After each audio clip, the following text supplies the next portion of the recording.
Hola, ¿qué tal, amigo televidente? Es como cada mañana un verdadero gusto poder acompañarle en esta tercera edición. Arrancamos en esta mitad de semana, por supuesto, con nuestros titulares. Sea usted bienvenido.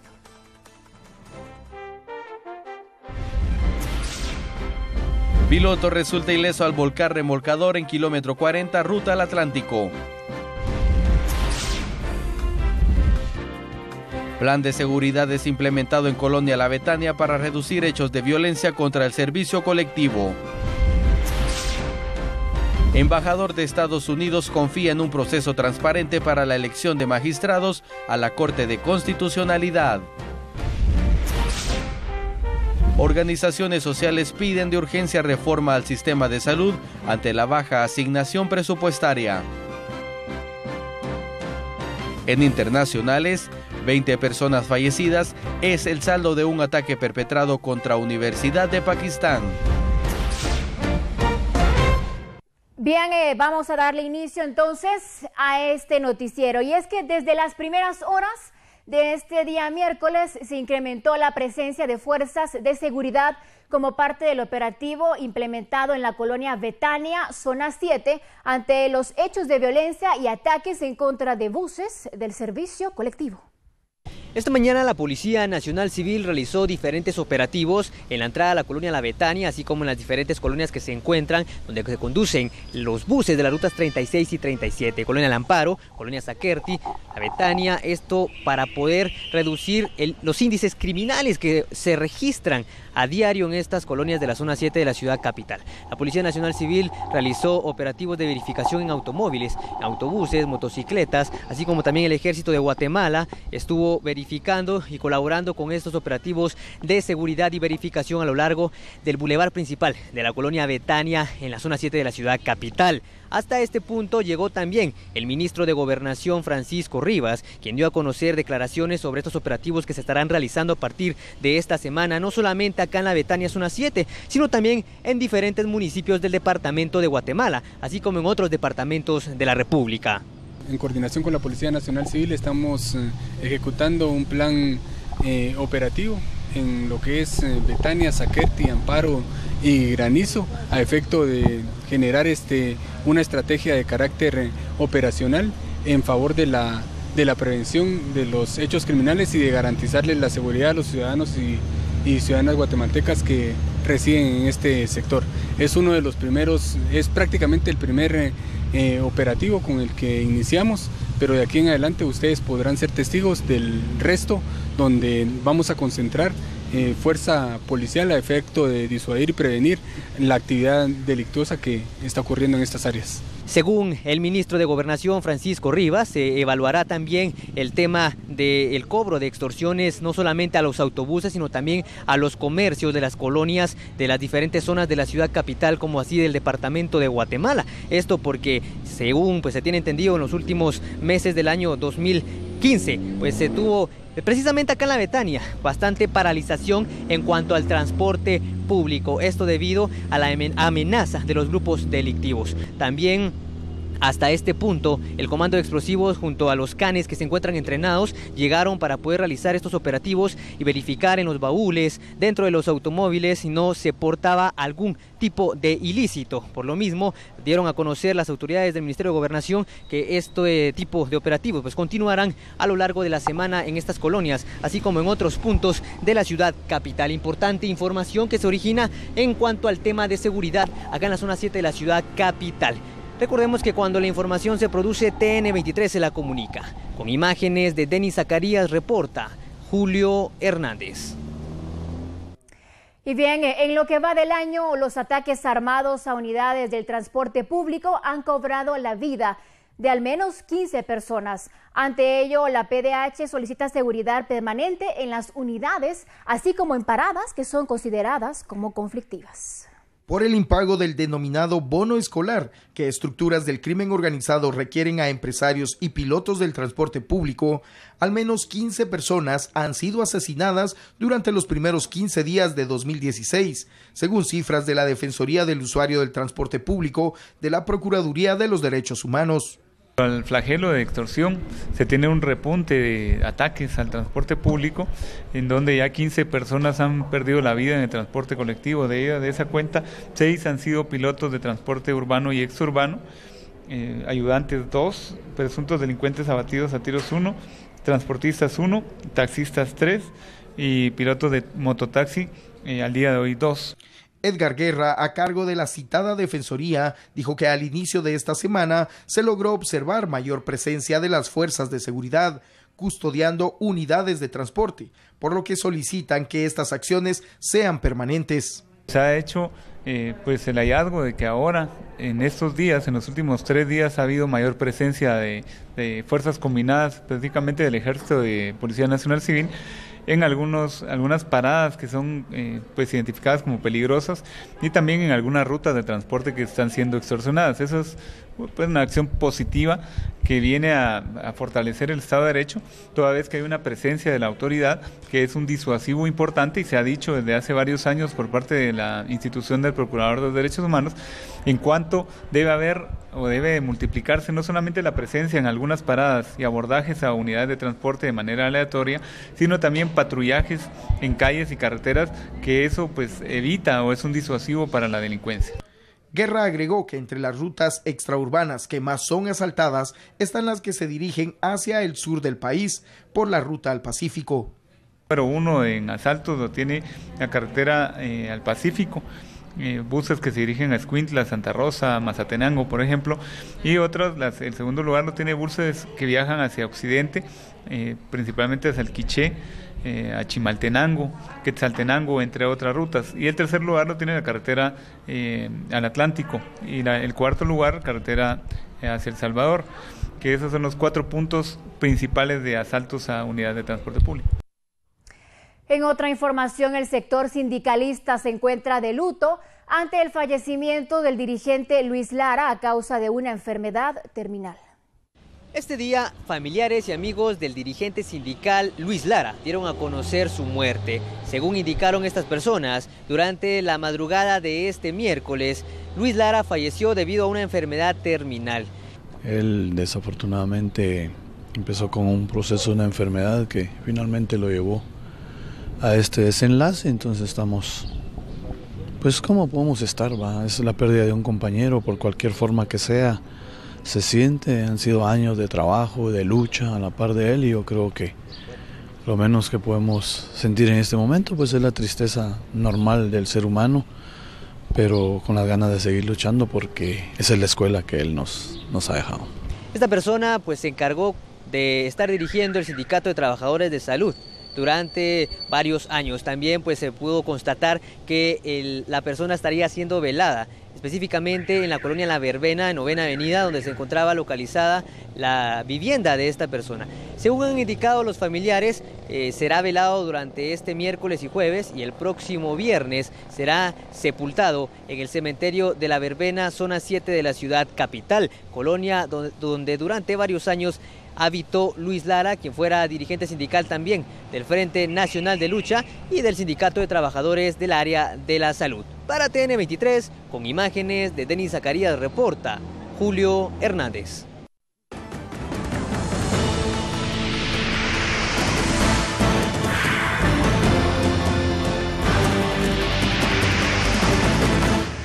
Estamos de regreso y le informamos que organizaciones sociales piden de urgencia reformas al sistema de salud ante la baja asignación presupuestaria. Nos enlazamos con Luis García, quien nos tiene muchos más detalles. Adelante, Luis, muy buenos días. Buenos días, Joy, te saludo con el gusto de siempre y de igual forma a usted, amigo televidente. Efectivamente, esta mañana en conferencia de prensa, la coordinadora de cooperativas y ONGs de Guatemala, CONGEJOP, ha dado a conocer un análisis que ellos han realizado respecto a la ejecución del Ministerio de Salud Pública durante 2015. Ellos han revelado que por lo menos un 83% fue ejecutado, dejando pendientes 1.050 millones de quetzales sin ejecutar pese a la crisis que se vivió en el sistema de salud de nuestro país. Ellos consideran que es necesario que la actual administración, el nuevo gobierno, implemente una reforma profunda al sistema de salud, manejando siempre el mismo presupuesto, pero reestructurando y dando prioridad a la atención primaria en los diversos centros asistenciales de nuestro país, tomando en cuenta que durante 2015 muchas consultas externas e incluso emergencias llegaron pues a quedarse sin insumos, sin medicina y sin personal, y es por ello que pues ellos consideran que el Estado debe garantizar la vida de los guatemaltecos y sobre todo la salud, y es por ello que solicitan una reestructura al sistema de salud, tomando en cuenta que no se le pueden dar más recursos al Ministerio de Salud Pública, tomando en cuenta la baja recaudación que se ha tenido en los últimos meses por parte del Ministerio de Finanzas Públicas y por parte de la Superintendencia de Administración Tributaria, SAT.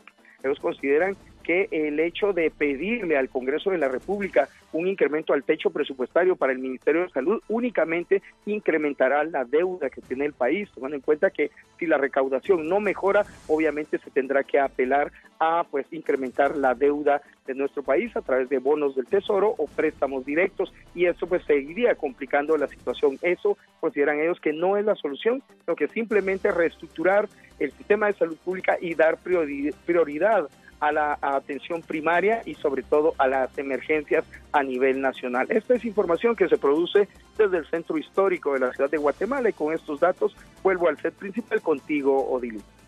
Claro que sí, gracias Luis García por tu informe, y pasando a otro tema. La solicitud planteada por el Ministerio Público de cerrar el caso de Javier Alexander, alias El Nica, señalado de dirigir una banda de violadores y que fuera encontrado muerto en su celda en Fraijanes 1, será conocido por el Juzgado de Ejecución Penal. El Juzgado de Ejecución Penal conocerá la solicitud del Ministerio Público de extinguir la ejecución de la pena, es decir, cerrar el caso de Javier Alexander González, alias El Nica, quien fue señalado de dirigir la banda de violadores que operó en la calzada Roosevelt en el 2012. El MP hará esta petición porque González, el 16 de octubre de 2014, fue encontrado muerto en su celda en Fraijanes 1. Cuando los agentes del sistema penitenciario realizaron el conteo diario, González no salió de la celda. Al verificar su presencia encontraron su cuerpo sin vida. El Nica cumplió una sentencia de 108 años de prisión que le impuso un tribunal de mayor riesgo por 10 casos de violación. El juzgado de ejecución realizará una audiencia para el resto de sindicados, en la cual se hará un cómputo de las condenas que le impusieron para determinar cuándo cumplen la mitad de la sentencia y si podrían recuperar su libertad por haber cumplido más del 50% de la sentencia respectiva. En otro enlace telefónico le informamos que Daniel Collín nos amplía el tema sobre que el embajador de Estados Unidos, Todd Robinson, confía en un proceso transparente para la elección de magistrados a la Corte de Constitucionalidad. Adelante, te escuchamos, Daniel, muy buenos días. Muy buenos días, efectivamente, y es que distintos organismos del Estado pues ya están dando los movimientos correspondientes para iniciar con el proceso de elección de sus representantes a la Corte de Constitucionalidad. Como sabemos, este alto organismo en materia constitucional pues cambia de autoridades y estarían asumiendo el próximo 14 de abril, y es por ello que el embajador de los Estados Unidos, Todd Robinson, espera que el proceso sea transparente y las personas que sean elegidas tanto por distintos organismos como es el organismo legislativo, el Poder Judicial, entre otros, pues puedan designar a los representantes idóneos, tanto titular como suplente, para dicho organismo. Según se ha indicado, pues estarán pues velando el proceso y espera que exista la participación de la ciudadanía en dicho proceso. Con esta información retornamos al set principal. Gracias, Daniel Collín, por tu informe. Hacemos una pequeña pausa y en breve regresamos aún con más información.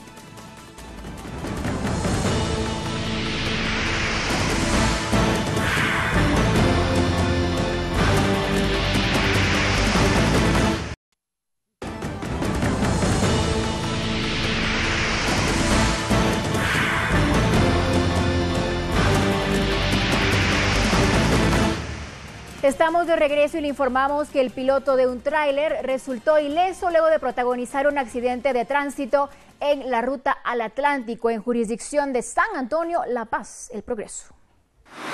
Ileso resultó el conductor de un remolcador que volcó sobre el kilómetro 40 de la carretera al Atlántico, jurisdicción del municipio de San Antonio La Paz en el departamento de El Progreso. El remolcador circulaba con rumbo a Puerto Barrios cuando por causas que se desconocen perdió el control cayendo a la orilla del pavimento. El percance se dio en una curva debidamente señalizada, por lo que agentes de Provial recomiendan prudencia y respetar las señalizaciones para evitar este tipo de accidentes que continuamente ocurren en esta vía que ponen en riesgo la vida de los automovilistas. Los agentes restringieron el paso debido a que en el lugar se derramó combustible, lo que pudo causar otro percance. En otro tema, docentes de Retaluleu expresaron su malestar por las intenciones de las autoridades ediles de cambiar el nombre a un establecimiento educativo.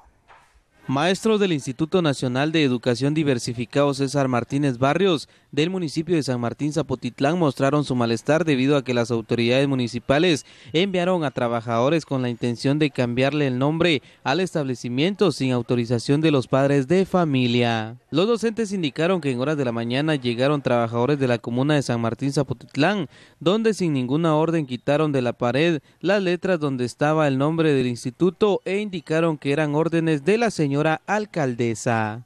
Nos dimos cuenta de que trabajadores municipales ya hoy en día estaban desarmando y destruyendo el rótulo que identifica el establecimiento. No se nos hizo ninguna notificación, ningún escrito, ni nada que se le parezca del proceso.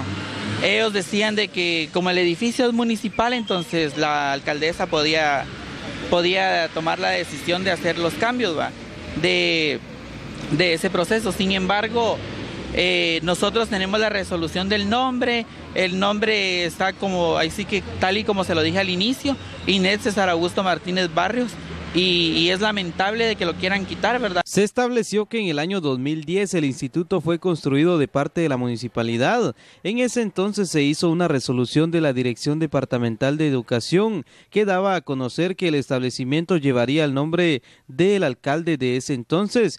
Ese es abuso de autoridad, creo yo, que ella no trajo ningún documento. Cuando el director salió a preguntarle a los trabajadores, ellos simplemente dijeron que tenían una orden y nada más.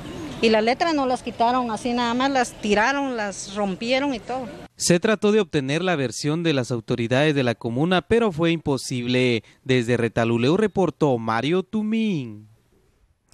En otro tema, la población quetzalteca continúa afectada ante la negativa de restablecer los servicios en el Hospital Nacional. Los médicos continúan el paro hasta que las autoridades no se comprometan a brindar los suministros necesarios para el nosocomio.